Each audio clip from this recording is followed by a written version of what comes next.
اب موجودہ حالات میں، موجودہ مہنگائی میں لوگوں کو فیسیں دینا مشکل ہے، وہ بڑھا کر دیتے ہیں. اچھا اس کے علاوہ پھر یہ نہ کہنا کہ ہم تو تعلیم کا فروغ کریں، پھر بولے ہم بزنس مین ہیں، بزنس کریں. نہیں، وہ تعلیم کا فروغ تو کہیں بھی نہیں ہے نا. دیکھیں پڑھا بھی تو نہیں رہے نا، سارا زور ہوم ورک پر ہے.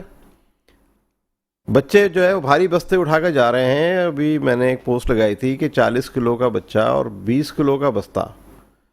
حقیقت یہ ہے کہ بچہ جو ہے وہ چھوٹا بچہ 30-35 کلو سے اوپر کا نہیں ہوتا، اس کا 20-22 کلو کا بستہ ہے.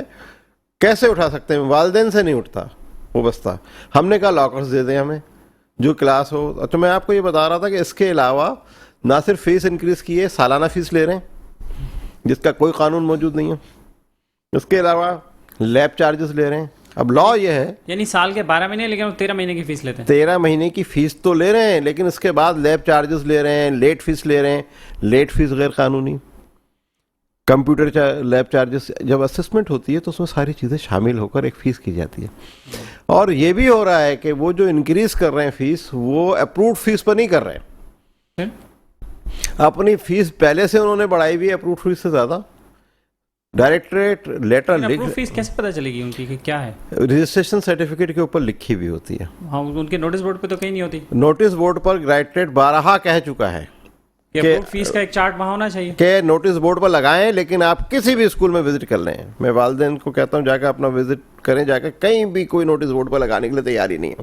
ایکچولی مسئلہ صرف یہ ہے کہ جو موجودہ سیٹ اپ ہے وزارت تعلیم کا، وہ اس کو کنٹرول نہیں کر سکتا. نہیں کر سکتا. اس وجہ سے نہیں کر سکتا کہ وہ ایک آدمی وہاں 15 سال سے 10 سال سے جب سے بنا ہے ادارہ بیٹھا ہوا ہے، اور ان کی اسکول مالکان سے اچھی خاصی انڈرسٹینڈنگ ہے. ابھی انہوں نے کہا جی 200 گز کے اوپر اسکول بنے گا منیمم. اب 200 گز وہ کہتے ہیں کہ 10 ایلیمنٹری کی کلاسز اور 15 ہائر کی کلاسز، 25 روم کیسے بنیں گے؟ پھر آپ کو لیبارٹری بھی چاہیے، پھر آپ کو لائبریری بھی چاہیے، پھر آپ کو کینٹین بھی چاہیے، پھر آپ کو سٹاف روم بھی چاہیے. تو 30 روم 200 گز پر کیسے بنیں گے؟ مزے کی بات یہ ہے کہ اس پر بھی اعتراض ہے کہ صاحب 200 گز کا جو ہے پر اسکول آپ زیادتی کر رہے ہیں. اسکول کی پرمیشن 80 گز پر بھی ہونی چاہیے. اچھا، آپ مجھے بتائیے کہ یہ ایکچولی ہم ایجوکیشن، وہ تو دڑوے بن جائیں گے، پھر کلاس روم تو نہیں ہوں. دربے بنے ہوئے ہیں. میں بڑے ذمہ داری سے کہہ رہا ہوں کہ 35,000 اسکول سندھ میں وداؤٹ رجسٹریشن چل رہا ہے.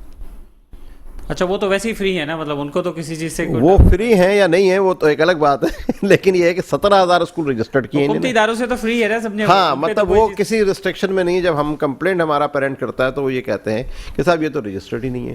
اور ان رجسٹرڈ اداروں کو جب ہم ڈپٹی کمشنرز کے پاس گئے کہ بھائی یہ غیر رجسٹرڈ ادارے چل رہے ہیں، کرائم ہو رہا ہے اور ریونیو جنریٹ کر رہے ہیں، یہ لوگوں سے پیسے لے رہے ہیں، اسٹار لگا رہے ہیں، اتنے بڑے بڑے بورڈ لگائے ہوئے ہیں، تو آپ ان کو روکیں تو کہیں گے صاحب یہ ہماری جوریڈکشن میں نہیں ہے.